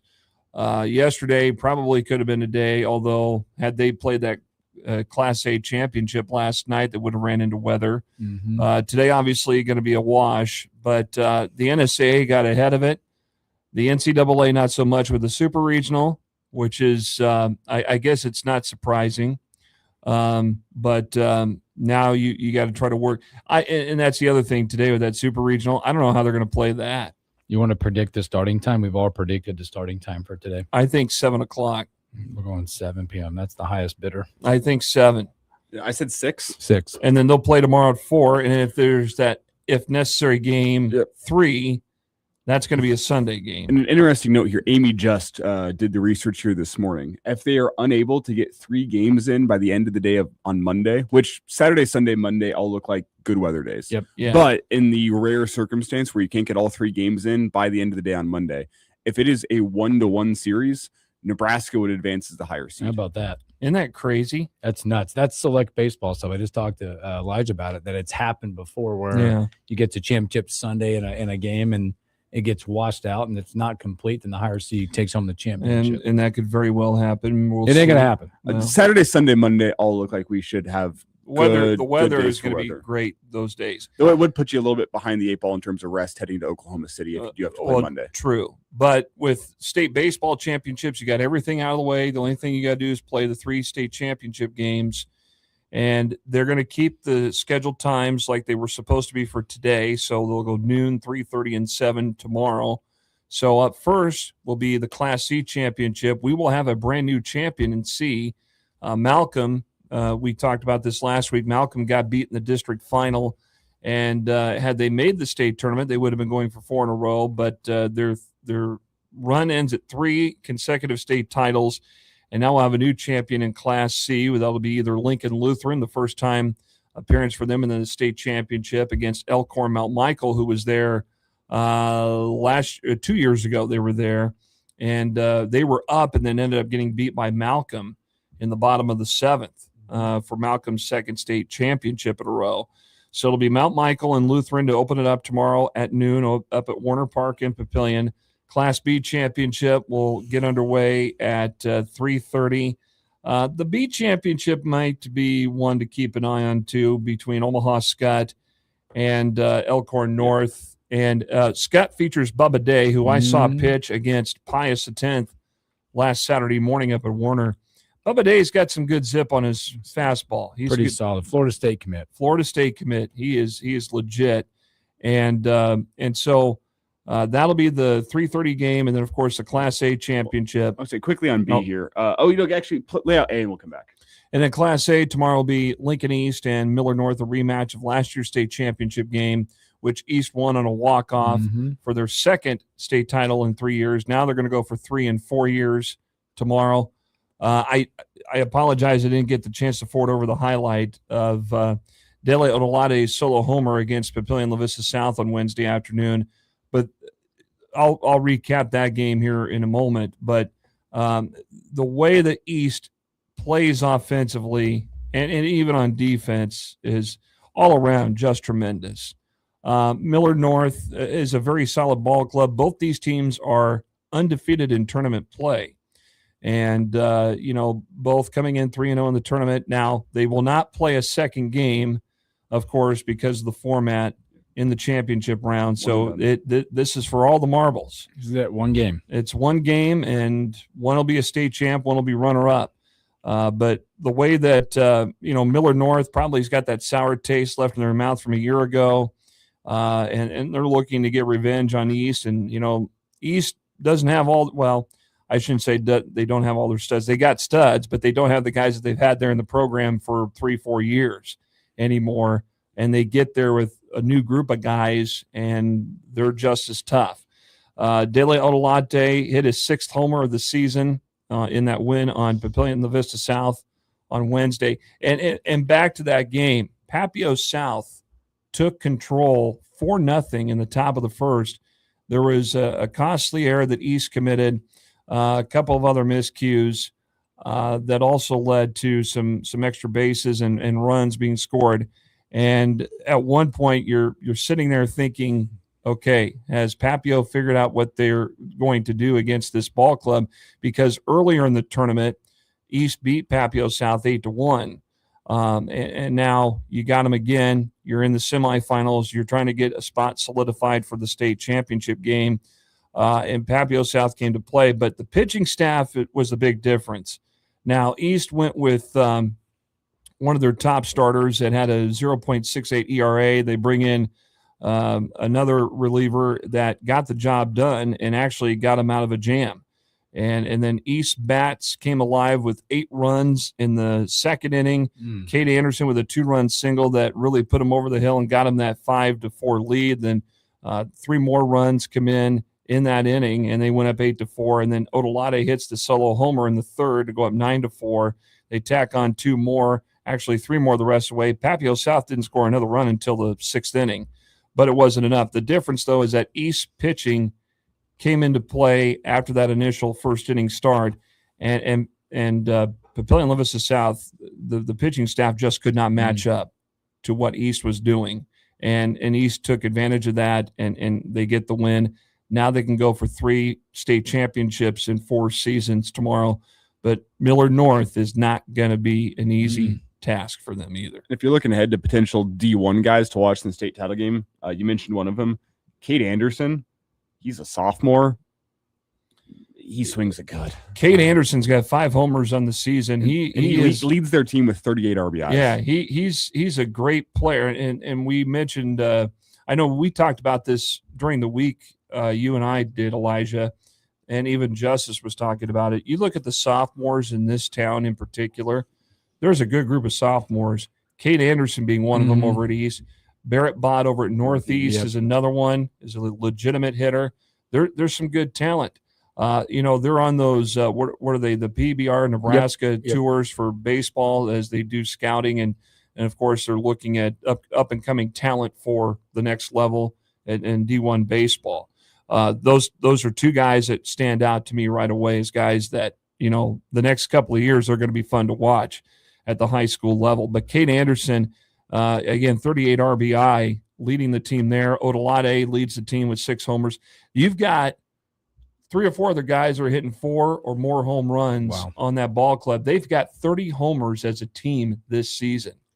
And Papio South, when you compare East to Papio South in that game, going into that, there were 29 homers hit by East, only 2 by Papio South. So, I mean, there's such a sharp contrast between teams. Millard North may be a little bit more even keel to what Lincoln East has. And here's the other thing. You don't have a number 1 seed in the final in this A championship. It's 2 versus 4. East being the 2 team, Millard North being the 4 seed. Still going to be a good matchup tomorrow night up there at Warner. I will say Lincoln East, they've looked like a top team in Class A all year long, and they have looked like the best team in this Class A field. Now sometimes in a one-off game for a championship, that doesn't always matter. But Lincoln East, they've battled back from being down in some games. They've put up runs. I mean, they've put up some impressive victories. They've kind of done it in a bunch of different ways, but they're never out of the fight, and they are just it's talent 1 through 9 in their lineup, and they have great pitching staff as well. And the other case in point, aside from being down 4-0 after the first inning on Wednesday to Papio South and bouncing back, the other one was last Friday against Grand Island. Yeah. And I've talked about it time and time again how I thought the most dangerous team in the state was Grand Island. I still think that. I will, because this team that they had this year was unbelievable, just very talented. And Grand Island had a lead on them, and East finds a way to get it done. Was it 3-1 and they put up 6 in the 6th? Yeah, something like that, and they rallied back and they ended up winning like 7-3. So again, East is a team that if they find themselves in a dire straits type situation, they're able to get something going. And what's helped them is the small ball impact, the base running. I mean, you got guys that are moving. I mean, the pitching staffs from these teams that they go up against, they're constantly checking the runners. They're constantly making pickoff moves. They're keeping an eye on these guys because the base running is just a major part of that component of playing small ball. And obviously the bunting factor too comes into play. But, you get your lead runner on in an inning, what's the next batter going to do? They're going to try to put one down, lay down a bunt to advance the runner. That's what it comes down to. And East is able to do that, but they're also power hitters. They got everything. They got everything going for them. And that's why I think that will be a tough task for Millard North tomorrow. But again, Millard North, very impressive outing in the Metro this year. And again, undefeated in the state tournament. They were down 2-0 to Millard South at one point, and they rallied back, I think, in the 5th and 6th innings the other day to win it 4-2. Yeah, and the teams that they have beaten this tournament, I mean, they started off the run with Prep. That's a good Creighton Prep team that they beat. They go and beat a really good Millard South team who took down Omaha West Side. Millard South beat West Side twice, and we thought West Side could have been up there with East as the two best teams in the state. I mean, Millard North is just kind of run through. The Creighton Prep game was close, but then they smoked Millard South to advance to the semifinal, beat them again. It's a good team. It should be a really, really good matchup. Looking forward to that one. But down in B, Motzi, this matchup is one that you've kind of had circled all year long. Scott and Elkhorn North. Scott and Elkhorn North have been the two best teams in Class B, and that's not to take away from Platte Valley, who's kind of like the Ashland Greenwood area. They've also been very good this year.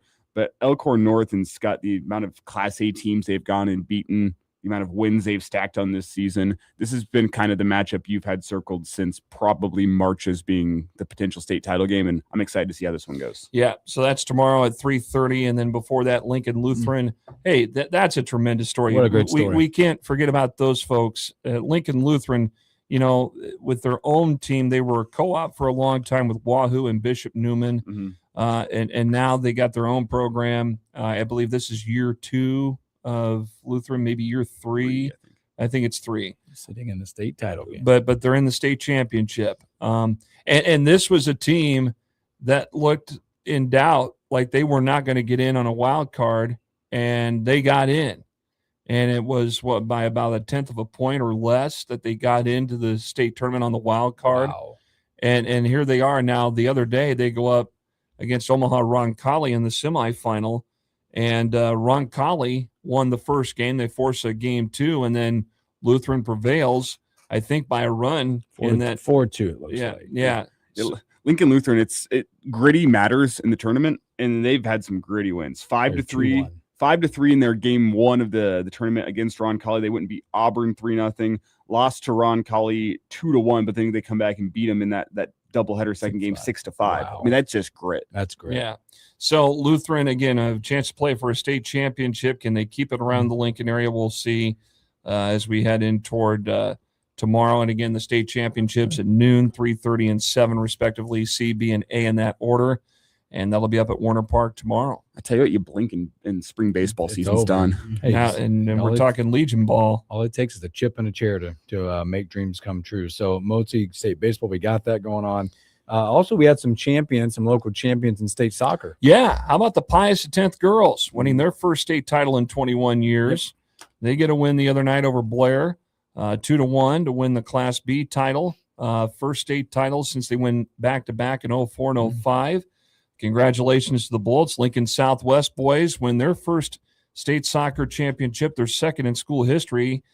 First time since 2014. They win 1-0 over Omaha South on Wednesday night up at Morrison Stadium in Omaha. So 2 state champs right there from Lincoln in soccer. And how about track? There's a lot going on right now. Boys track in Class A, the team champions, Lincoln North Star. Waverly wins it in Class B, edging out Pius the 10th and B for the team standings. Pius, the runner-up. A great performance by several individual athletes. I was looking at the boys 400-meter. Niles Metcalf finished third for Southeast in that race with a time of 47.82. Evan Swoboda of Norfolk won it, and he broke a meet record that's been held since 1997. He ran in 47.29 seconds. You're hauling. You are hauling. You're almost running an average of about 11.5 to 12 second 100 meters on each of the quarters. Sure. Crazy. Which is, I mean, I ran the 400 in high school and the 4x4. That's not an easy thing to do. No. It sounds damn near impossible. Well, yeah, I mean, you have to be flying. By the way, Niles Metcalf won the 800-meter race in Class A for Southeast. He edged out Jayshawn Afu from Lincoln North Star for that. So congratulations to Niles Metcalf. And again, those are just some of the championships. Next week, girls tennis will get going. Boys golf will get going too. The boys golf meet will end basically the school year for athletics. And then, of course, we get into Legion baseball in the summertime. And I've yet to see what my Legion schedule's going to It's coming. It'll be here. It'll be here. So, well, one of the names to note, by the way, on the boys golf side of things is Erstad. Zach right? Erstad. Yeah. Did you guys see what he did at U.S. Open qualifying? Top 4 at OCC. Yeah. Well, there's him, and then there a couple other golfers from, I think there's Gertch over at Southeast. He's not there. I think he graduated. But I know he was in the U.S. Open qualifier. Because there's 2 Gertch kids, correct? Yes. Well, there's 3 total, but one's younger. But I'm only one's playing golf right now. Obviously we know Andy played at Nebraska, played baseball in Nebraska. Played baseball there. Gavin plays up at Creighton. Yeah, he's golfing up there at Creighton. Yep. And then Hayden Tenneper from Northeast won the district over at Mahoney Golf Course individually. So, and I think there might be a few other Rockets that are going to state. So that's coming up. We'll try to recap that next Friday too. But it says something when one of the guys in the field in Erstad, he's a senior at East. Yep. And he qualifies for regional qualifying of the U.S. Open. Shot an even par at OCC. Oh, man. And you're talking about there's a I mean, the guys that he was there's a finishing professional up there. The 3 other guys all played on the Corn Ferry Tour. Yes. Yeah. And you were talking a high school senior goes up there and shoots even par and beats some other guys that have played on the Corn Ferry Tour. That's crazy. All right. Well, you got some for the moats. This one's kind of unorthodox, but I wanted to highlight the pitching talent that we have coming up in this Class A state championship.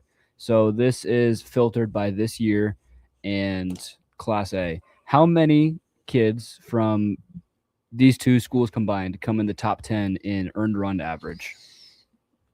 You know what? I'm going to say 7. Oh, close. 6. Wow. 6 of the top 10 are from Lincoln East and Millard North. You That's got a crazy. 0.2 ERA, 0.68 ERA, 0.91, 0.93, I mean 1.07, 1.08. And then if you keep going down the list, even in the top 20, there's still more names in that. So it's going to be a high-level pitching match. How many? I'd be curious to see how many of the 3 classes are in that.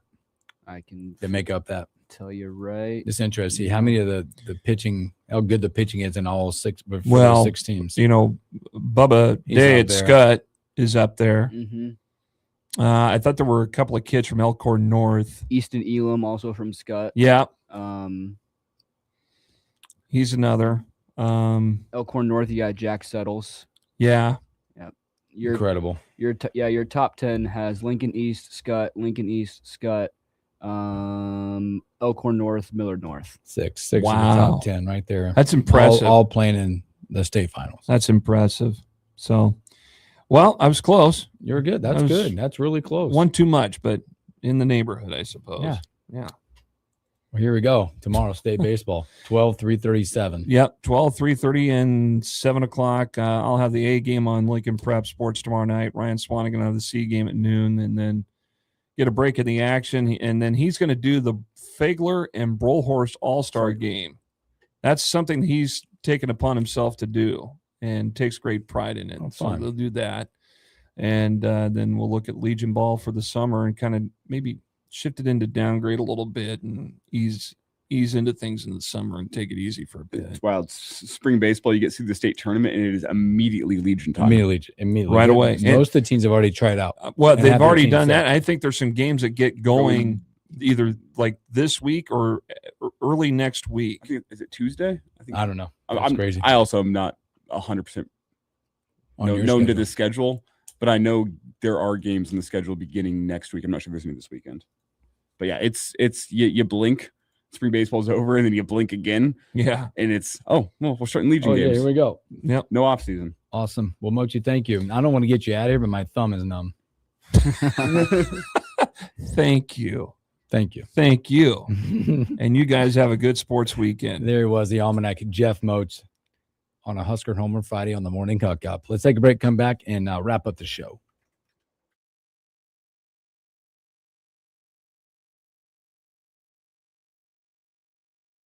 Wowzers. I'm gonna have tennis elbow now. Not a real thing. But you know what? It's still in place. It's working. I bent it enough. There you go. You did your job, but J-O-B.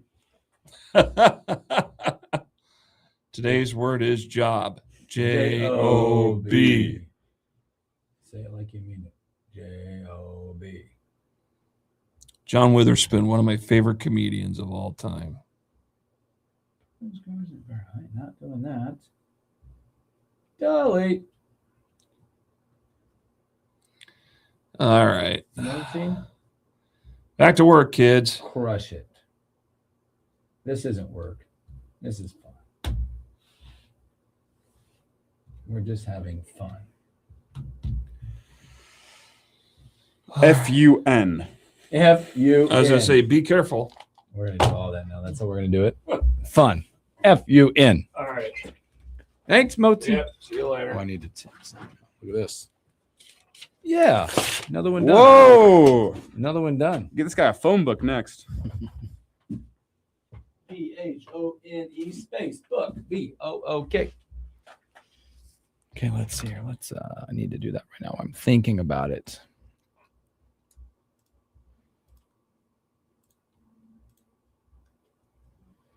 Pretty cool. A pious kid leads, I think that's all classes with home runs. Kai Vanis. Yep. Vanis. Mm-hmm.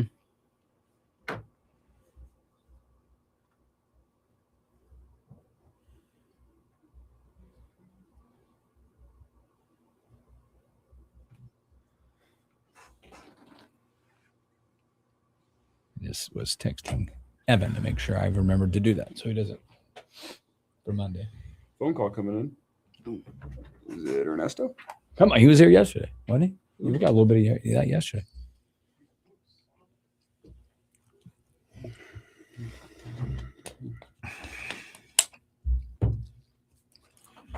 I don't know. What? Oh. Uh-oh. I'll go drive with him in a second. Oh, he was here. You could have presented it with him. Mm-hmm. Oh, I'll call him back in. We can do a presentation. No, we have a presentation. It's okay. Awkward silence. Oh, call. Wait, who was it? Awkward silence. Like, it could have been my future wife. Okay. She just wanted to hear my voice, probably.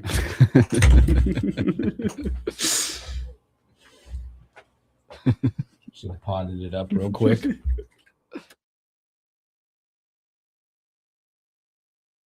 The stories we miss. The Morning Hookup. Welcome back in the Morning Hookup. Special thanks there to the Almanac, Jeff Moats, hanging out with us like he does every Friday, updating us on all the prep sports around the state and locally. Have you seen this thing? Nebraska fans do it right. This it came out yesterday. They're doing the basketball documentary. Yeah, the Watch season. and Dream documentary. Monday, June 15th. It's at the Rococo. Robin watched it. They're reporting right now. It's sold out. Less than 30 minutes. Sold out. I'm not surprised. Looks like I won't be meeting the love of my life there. Nope, that's the wrong spot. Tough. They sold it out in 30 minutes. Not surprised. Not surprised. I'll wait for it to come out on streaming. Yeah, like we all should. Also, Evan just reported that the first weather delay at the Big Ten tournament, USC leading Michigan State 4-0. Yeah. As you reported earlier, the weather was about 15 minutes away. Also delayed, state track. It's funny how for like a month and a half, we were like, man, it'd be so great to have some rain. And then it all came within 1 week. You're like, all right, you want rain? I give you rain. Get ready. I give you rain. It does appear to be raining again outside. Is it? I'm not looking. Boy, in sad news, by the way, I hate to bring you sad. We'll bring you back up, but man, two-time NASCAR Cup Series champion Kyle Busch passes away way too early at the age of 41. Tough one.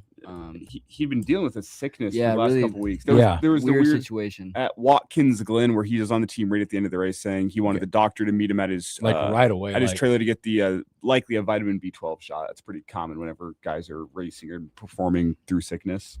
But he'd been kind of trying to battle it out. Just won a Truck Series game or a Truck Series race last weekend, and I'm not sure if you guys saw the interview after the race. He was asked, like, after so many wins on the series, was it 200 something Yeah. across all the different series? You never know when you're. Ugh. He said you never know when it's going to be your last one. Said that post game or post race, asked why he was celebrating this one so much, and turns out it was his last one. Boy, it's a tough one, man. Breaking tough. He's got a son at home. I know that was Yep. big into the racing scene. Very good. Looks like he's going to be a really good driver as well. And heartbreaks for him. Heartbreaks for the kids, the wife. It's going to go down as one of the best. 100%. And over 260 wins across all the series out there.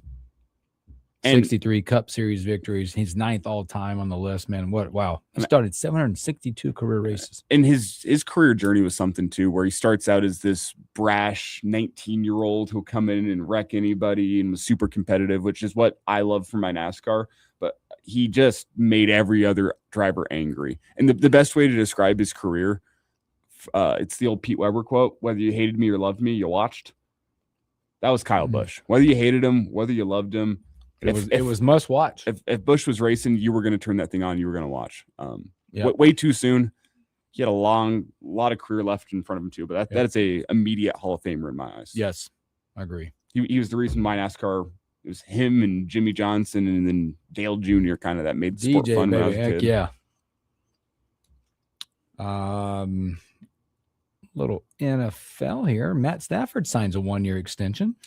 One thing we didn't talk about is Oh. Aaron Rodgers did officially sign on the dotted line and Yeah. then say this will be his last season. We haven't Anybody- talked about that this Anybody week. believe him? Yeah, I do. Do you? What I don't believe is maybe he is. Maybe I'm just throwing it out there. I thought it was interesting that he talked about mentoring, that he'd do whatever he could. But he said when Drew Aller was brought up, he said, I'll do whatever he wants. Or I'll give him as much as he wants. I think this is the As only his backup. Yeah, I think this is the only move the Steelers had. They needed Rodgers to return, regardless of what you think about Rodgers or the Pittsburgh Steelers. They had to have made this happen. He did hold him hostage for a couple years, but he knew that's the only move they had to have a inkling of a chance to have any success this season. Mm-hmm. Feels to me, 1 year of Aaron Rodgers starting, he's going to try to mentor Drew Aller up. It does sound like the Steelers think that they can kind of fix Drew Aller. You guys heard what they've been doing behind the scenes? I thought it was like a bunch of footwork stuff. Yeah, they've essentially gone and they've everything that he learned at Penn State, they'd like him to throw out the window and they'd like to kind of build him from the ground up. So that what they think they have is a potentially good quarterback that just needs a lot of work on mechanics and technique. So that I think they think over the next year with Aaron Rodgers in the building, they can kind of tutor him up, mentor him up, and turn him into a different quarterback than he was in college, which is interesting. Yep. That extension, by the way, that Matt Stafford, you see that it's a 1-year deal for $55 million. Feels like a lot. Incentives can rise as much to it could be a $60 million deal. I mean, still playing MVP level football. Wow, just seems like a lot. Well, look at that. Did you guys see the pitcher last night from Michigan? 125 pitches. Complete game. Shut it down. Well, here's the question. Do Nebraska and Michigan play tonight or do they play tomorrow? Get your bets in. They're playing tonight. We already got predictions. They're done. Oh, I got to get that back. I ripped them up. Hey, no show Monday. You guys have a safe and blessed holiday weekend. Enjoy the sports that are coming on Go Big Red, and we'll catch you on a Tuesday.